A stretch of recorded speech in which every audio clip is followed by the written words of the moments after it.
Guys, welcome back to my channel. तो आज हम डिस्कस करेंगे strategy that you should be opting for clearing the GSOC 2026।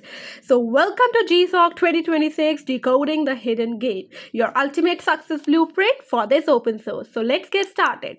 तो देखो, अगर आपको GSOC में बेसिकली जाना है ना, तो you should be following the 50% fallacy that why code isn't enough. ठीक है, अब देखो मिथ क्या है अराउंड GSOC कि वो एक कोडिंग कॉन्टेक्स्ट है, बट रियलिटी में ना GSOC is a strategy game. You should be opting for a perfect strategy to be in the GSOC। ठीक है, and another myth around GSOC is that जो success है ना हमारी, सिर्फ हमारे टेक्निकल एक्सपेक्ट्स पे ही डिपेंडेंट है, जो कि you know not in GSOC but in most of the cases लोगों को लगता है कि the technical skills are only important, but technical skills are not fully important. Apart from that, you should also have some communication skills, the networking skills, the community engagement skills. So bursting around the myth of this, I'm gonna tell you कि देखो जो reality होती है ना in real life में, देखो technical skills is important, but technical skills is not the only thing which is important. ठीक है, अपार्ट फ्रॉम टेक्निकल स्किल्स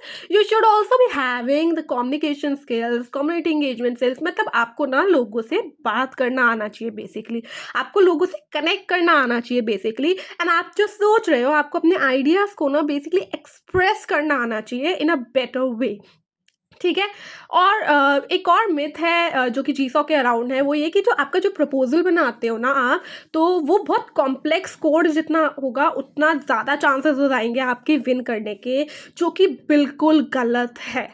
ठीक है, जो देखो जो मेंटर्स होते हैं ना उन कोलैबोरेटर्स को हायर करते हैं, उन रिलायबल कोलैबोरेटर्स को हायर करते हैं जो कि ना ही जस्ट कोडर्स हों, बल्कि उन्हें पता हो कि लोगों से इंगेज कैसे करना है, इंटरेक्ट कैसे करना है। मतलब अगर आपका कोड सिंपल भी है ना, बट आपको अपना प्रपोजल एक बहुत अच्छे वे में लिखा हुआ है, अगर आपका प्रपोजल एक बहुत ही एक कन्फाइंड वे में लिखा हुआ है, जिसमें आप अपनी सारी चीज़ें बहुत अच्छे से एक्सप्लेन कर रहे हैं, बेसिकली आप जो है अपने प्रपोजल से ना कम्युनिकेट करते हो मेंटर को या फिर जो भी आपका प्रपोजल देख रहा है, तो आप कितने अच्छे से अपने प्रपोजल के थ्रू, मतलब आपको लिखना कितना अच्छा आता है वो इंपॉर्टेंट होता है। ठीक है, सो इट नॉट जस्ट कि आपका कोड जितना कॉम्प्लेक्स होगा उतने ज़्यादा चांसेस होंगे विन करने के। अपार्ट फ्रॉम दैट आपका जो प्रपोजल है वो जितना इफेक्टिव होगा ना, उतने आपके ज़्यादा चांसेस होंगे क्रैक करने के GSOC ऑफ 2026। ठीक है, and beyond the code it's about building the trust. ठीक है, एक जो होता है ना उसमें हमारा केपेबिलिटी टेस्ट होता है। ठीक है, mentors don't expect a massive feature. ठीक है, दे value a small high quality contribution. ठीक है, document fix, good first issue that proves you can follow their work flow. ठीक है, अब आप जब ओपन सोर्स में कोलैबोरेट करते हो ना, तो मेंटर्स नॉट लुकिंग कि आप कितने अच्छे कोडर है वो, अगर आपको चीज़ फिक्स कर सकते हो, इवन आपको कोडिंग उतनी अच्छी नहीं आती है बट आप कुछ चीज़ फिक्स कर सकते हो ना, देन उनको लगता है कि ठीक है आप उनके वर्क फ्लो के साथ अडेप्ट हो रहे हो। ठीक है, एक होता है कमिटमेंट टेस्ट, टैलेंट से ज़्यादा ना ट्रस्ट पे होता है उन मेंटर्स को विश्वास। ठीक है, तो अगर आप अपनी कम्युनिकेशन चैनल में एक्टिव हो, ठीक है, अपने आप को इंट्रोड्यूस कर पा रहे हो, डॉक्यूमेंट्स को रीड कर रहे हो, एक नोन और एक हेल्पफुल फेस कर रहे हो ना before even you apply, then आपके उसको GSOC को क्रैक करने के चांसेस ज़्यादा होता है। जैसा कि मैंने अपनी एक लास्ट वीडियो में भी कहा था, जो मैंने बनाई थी GSOC प्रीव्यू के बारे में, तो मैंने उसमें बोला था आपको कि आप ना कम्युनिकेशन चैनल पे ना जो उनके इंगेजिंग चैनल्स जो होते हैं, उनके जो कम्युनिटी चैनल्स होते हैं, उस पर इंटरेक्ट करना जल्द से जल्द शुरू कर दो। जैसे ही आप लोगों की आंखों में आना ना एक तरीके से पहले ही शुरू कर दो। तो जब आप वो टैलेंट के ऊपर ना ट्रस्ट, देखो मैं आपको बताती हूँ, जैसे 2 कैंडिडेट्स हैं। ठीक है, एक कैंडिडेट जो है पहले से ही कम्युनिटी चैनल्स पे काफ़ी एक्टिव है, एंड वो काफ़ी चीज़ें फिक्स कर रहा है, लोगों से एंगेज कर रहा है, and most of the members in the community know him. ठीक है, उसकी एक आइडेंटिटी है, उसकी एक गुडविल है। एक तरफ एक और है जो बहुत कॉम्प्लेक्स सा कोड लिख के लाया अपने प्रपोजल में। ठीक है, बट उसे कोई जानता नहीं है, लाइक नो बडी, जैसे कहते हैं ना कि थ्योरी से ज़्यादा प्रैक्टिकल इंपॉर्टेंट होता है, उसी काइंड ऑफ में। ठीक है, तो mentors are more likely to select the first guy जिसको वो जानते हैं, क्योंकि एक लेवल ऑफ ट्रस्ट है उन्होंने ना उसका काम देखा है कि वो किस तरीके से इंगेज करता है, कैसे प्रॉब्लम सॉल्व करता है, कैसे अप्रोच करता है, कैसे हेल्प करता है दूसरों को बेसिकली। तो जितना आप समझ लो, आप जितना कम्युनिटी में इंगेज करोगे, दूसरों की हेल्प करोगे, उस सबकी गुड बुक्स में आओगे, तो आपके सिलेक्ट होने के चांसेस थोड़े से just it's like a bonus point जो कि आपके सिलेक्शन में ना ऐड हो जाता है, and it will increase your chances of getting selected. ठीक है, अब बात करते हैं प्रपोज़ल की, तो आपको अपना प्रपोज़ल ना एक बहुत ही बढ़िया बनाना है, ठीक है? पहली बात तो ये है कि आपको जो आप अपनी जो प्रॉब्लम डिस्क्राइब करोगे ना, वो बहुत क्लियरली डिस्क्राइब करना, ठीक है? सॉल्यूशन बहुत क्लियरली, एंड सॉल्यूशन में ना आप एक काम करना, कोशिश करना कि आप तीनों एक कुछ इम्पैक्ट डाल सको सॉल्यूशन में, ठीक है? प्रॉब्लम को एंड सॉल्यूशन को इस तरीके से कंबाइन करना कि आप कुछ जैसे इम्पैक्ट डालो दूसरे बंदे पे, ठीक है? Then the technical approach, it's like how you do it, ठीक है? तो आप अपने जो वो है ना प्रपोज़ल, उसमें आप अपने जो कोड लिख रहे हैं उसका स्यूडो कोड ज़रूर डालना, ठीक है? उसका स्यूडो कोड डालना, उसका फ्लो चार्ट डालना, उसका वायर फ्रेम डालना, and this are very important things, ठीक है? क्योंकि कोई भी आपका इतना बड़ा कोड पढ़ने नहीं बैठा है, that's too boring to read a code. So अगर आप उसमें अपना फ्लो चार्ट्स डाल देते हो ना, क्योंकि flow charts are visually appealing to the person who is seeing. तो अगर आप उसमें अपना स्यूडो कोड डालेंगे और फ्लो चार्ट डालेंगे, तो आपका जो प्रपोजल है ना, वो काफ़ी स्टैंड आउट हो जाएगा एक तरीके से। तो आप ज़रूर अपने जो प्रपोजल बनाएंगे ना, उसमें अपना स्यूडो कोड, फ्लो चार्ट और वायर फ्रेम ज़रूर डालना, ठीक है?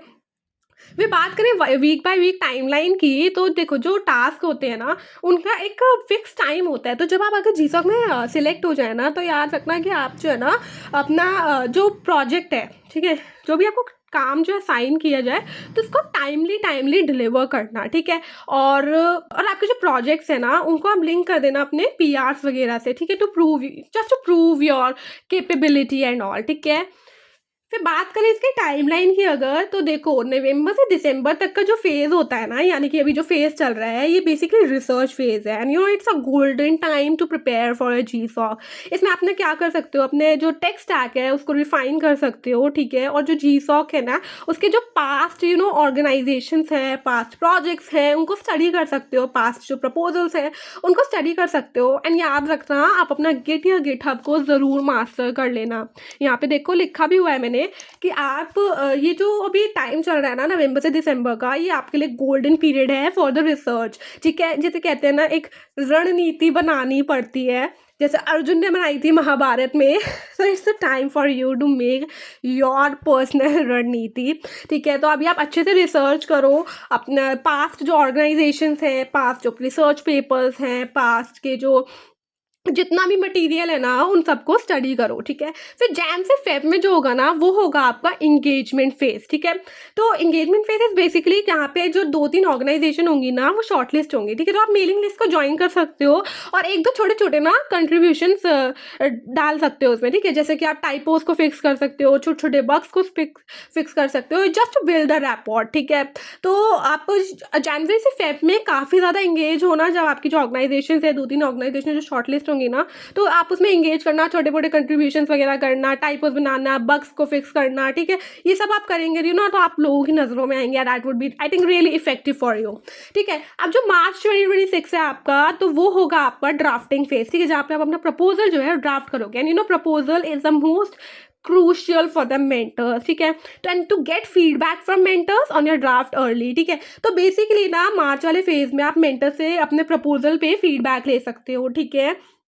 So that will be the phase for the drafting. तो बात करेगा अप्रैल 2026 की, तो वो होगा आपका सबमिशन का फेज। तो आप अपना जो फाइनल प्रपोजल जो आपने बनाया है, वो आप सबमिट कर सकते हो, and don't stop contributing guys, ठीक है? Keep on working issues while waiting. ये ऐसा नहीं है कि ठीक है आपने सबमिट कर दिया ना, आप वेट कर रहे हो। आप ऐसा मत करना, आप कंट्रीब्यूट करते रहना। आप जितने छोटे छोटे कॉन्ट्रीब्यूशंस करोगे, तो आप लोगों को याद रहोगे, ठीक है? तो अब बात करें अगर हम मई 2026 की, तो मई 2026 में ना हमारे जो जीसॉक 2026 के रिजल्ट्स अनाउंस होंगे, कम्युनिटी बाउंडिंग जो होगी वो स्टार्ट हो जाएगी, ठीक है? और आप ऑफिशियली अगर सिलेक्ट हो गए हैं, तो आप जीसॉक के एक कंट्रीब्यूटर बन जाएंगे। एंड ओपन सोर्स में कंट्रीब्यूट करना is really really fun guys. So if you are ready to code, start your research today, and the hidden gem begins from now on.